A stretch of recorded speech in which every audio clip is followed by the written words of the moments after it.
Welcome to episode 43 of Andromeda. Had a really big fight between Helheim and Atlantis this turn. But first let's see what's going on in what's left of Urmor's neck of the woods. Helheim's letting Urmor know of Atlantis' betrayal.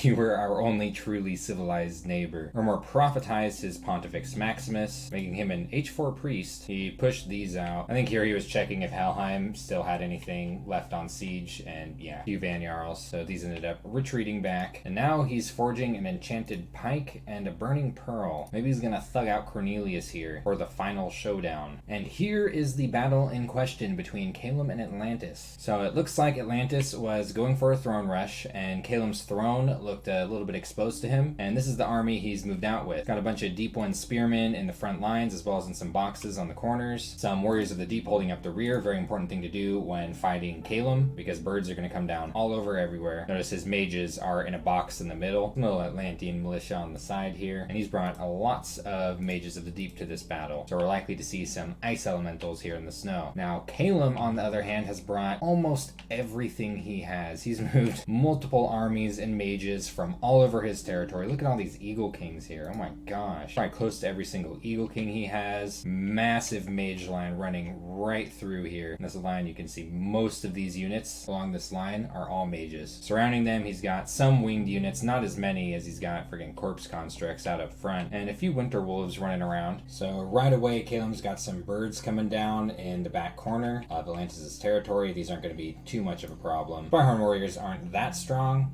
Low attack density, low protection. I think due to the fact that they can fly in storms, they have magic weapons. For that reason, they are units that do pretty well when buffed, but these don't have a whole lot of buffs on them. Helheim has natural storm up. He's going to use this to empower almost all of his air mages, and Atlantis is spawning a whole bunch of ice elementals.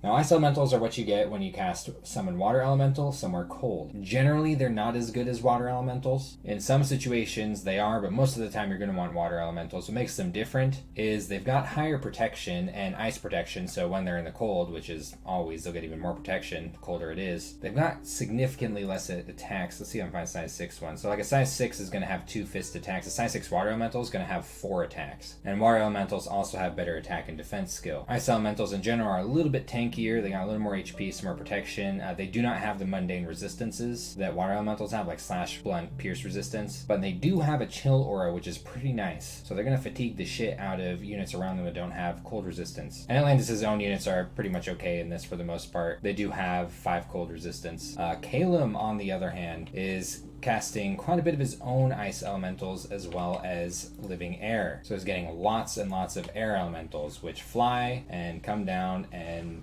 enter the front lines. Air elementals do have storm power, by the way, so they have better stats with the storm up. These things are ethereal, they trample, do armor negating lightning damage, they're really annoying. Helheim's also got Light of the Northern Star up. This is going to give an astro bonus to hit his pretender as well as all of his crystal mages. And now comes the evocation spam. There's so many ice elementals.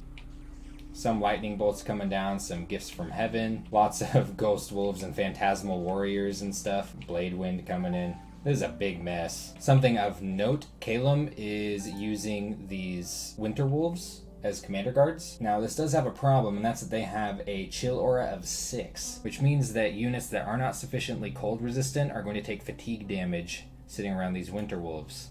For example, these Adepts of the Iron Order don't have any cold resistance. Look at how fatigued this guy is. He's at fatigue 191. Once he hits 200, he's going to start taking actual damage. Looks like he's already taken some. His Pretender doesn't have any cold resistance. So far, she's okay, but we'll check on her later. Lots of Blade Wind coming in. That's something that's really good against low armored chaff. Not so much against things like ice elementals. So it's pretty much come down to Atlantis trying to beat through this big long line of ethereal units and air elementals. There's corpse constructs behind it. Still a lot of mages casting evocations, but this is also a lot of ice elementals. A lot of the Atlantean units are routing, but not the mages. Alright, so the fatigue on Helheim's Pretender is getting very, very high from being so close to these winter wolves. It's even boosting up the fatigue a lot on units that do have cold resistance, like this Eagle King. It's not quite enough to prevent fatigue on these winter wolves. So not a very good choice for commander defenders. All right, we're going to speed up this gridlock here a bit. You can see how many evocations exactly Calum is still spamming out back here. And Atlantis is routed at the moment, though a lot of his mages are still asleep. Calum's pretender has taken a lot of fatigue damage, and it's looking pretty risky for her at the moment. Same with this Adept of the Iron Order here, seeing quite a bit of afflictions too. Damn, sitting on 2 HP. But yeah, Atlantis barely has anything left in this fight, and now it's just a cleanup operation.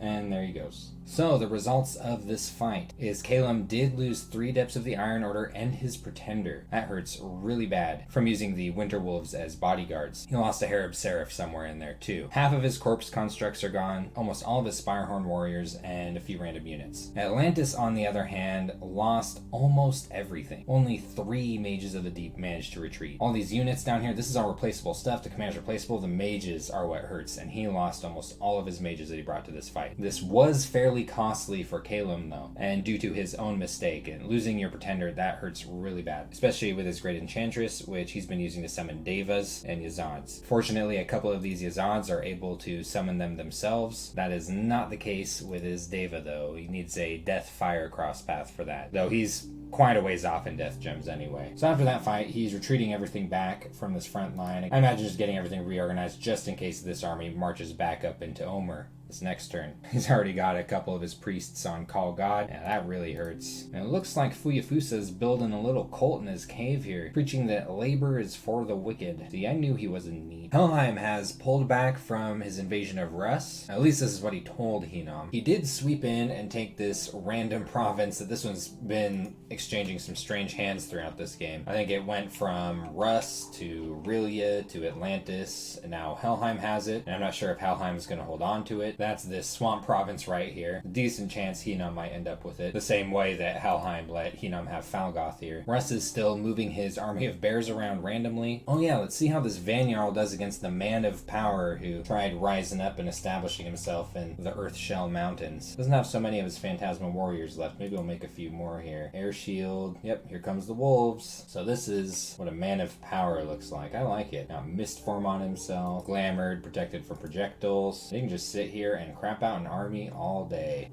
Uh-oh. What's up with this guy? This guy looks pretty tough. He's glamored in mist form too. What the heck? Even his pony is glamored. Oh, here it comes.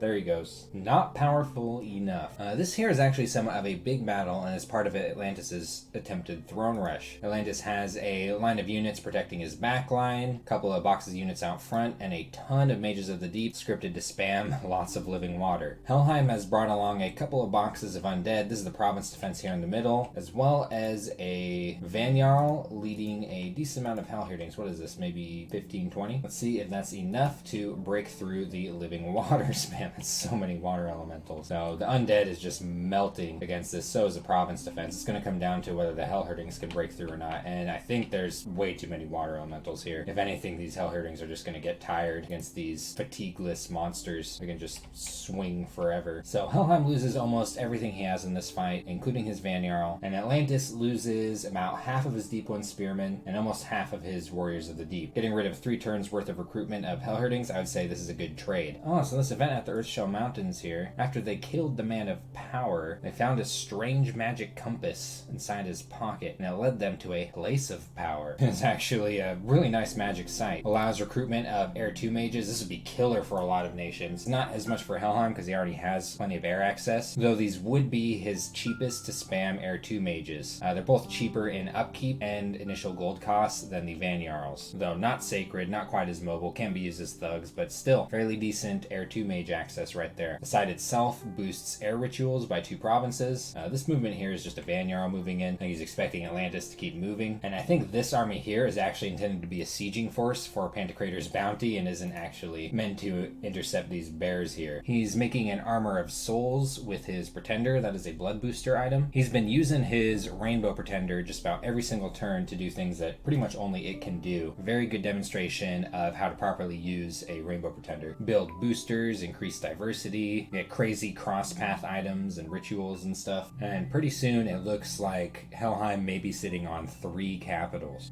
Dark times for Russ. He had some Blackhawks hanging around Bayon Kish when Hinnom sent some of his own in, along with Horse Tribe cavalry, which really isn't too bad, but these Blackhawks came and interrupted Hinnom's Blackhawks in getting into the back all at once, which allowed these Horse Tribe cavalry to rain in arrows. So I was at least keeping this province for now, and now this has marched on to one of his forts. This has been a steadily growing army. It's been getting a lot more long dead as time goes on. Russ has already lost a decently sized army to this one, and now it's starting to siege his forts. With this many giants and this massive amount of siege strength, it's going to pop all of these palisade-like forts in one turn, and yeah, Midland's already been breached. If that wasn't enough, barbarians tried to siege down his capital. See how that went. Oh, there's enough PD here to take care of these clowns. And there they go. Bye-bye. Should have planned that better. They are barbarians after all. So Russ is actually summoning more bears here in Midland, and he's going to try to relieve this force with this army right here. Lots of bears right out front, some swarm casting, some unscripted mages. I think Russ's mentality here is like, well, it's pretty much now or never. I can try to defeat this army and push Hinnom back, or I'm just going to,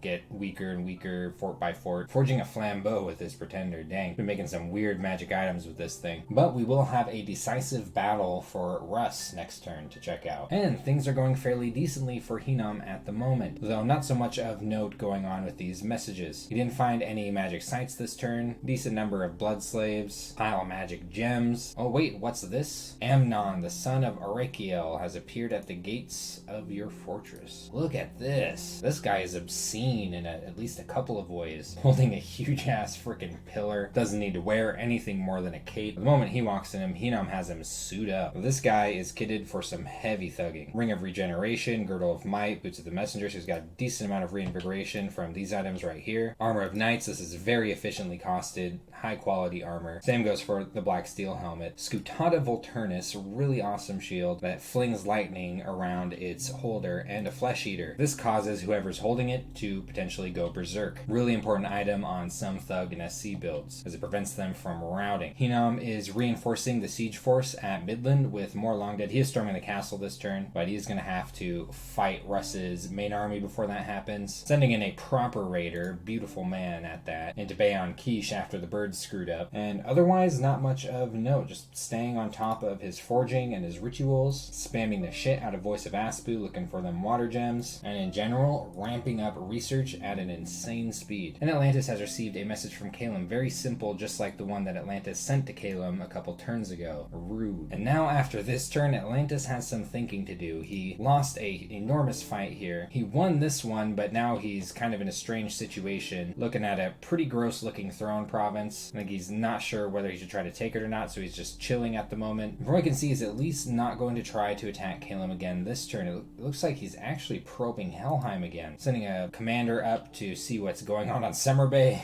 Oh man, we're gonna have another fight on Summer Bay between Atlantis and Helheim. Found some gold in Rilia, and it would have been nice for Rilia to find that when he was still around. And Tritons have attempted to take control of one of his provinces. These are some mean bastards here. Look at them take these guys on. 3 attacks each, that's 9 attacks per square, and they go berserk.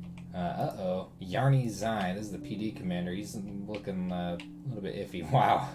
So Shark Tribe don't give a shit if their commander dies. But at least Atlantis managed to hold on to the province. And, it's just a province defense commander, so pops back up, maybe with a different name. And yeah, now it just looks like Atlantis is reorganizing his position. He's definitely got some thinking to do after that fight. Maybe he's going to try to go after this throne instead. Getting into the water over here and holding down a fort to keep a perpetual threat on this throne might be what he has in mind. Would also give him access to this one. Or even this one. Yeah, see, being in this pond would be really nice for Atlantis. It's really hard to squeeze in there because Helheim just does not want anything to do with Atlantis moving through this wall right here. It's been a constant stream of action lately and doesn't look like it's stopping anytime soon. We've got a decisive battle with Russ next turn. We'll see what happens in the next episode.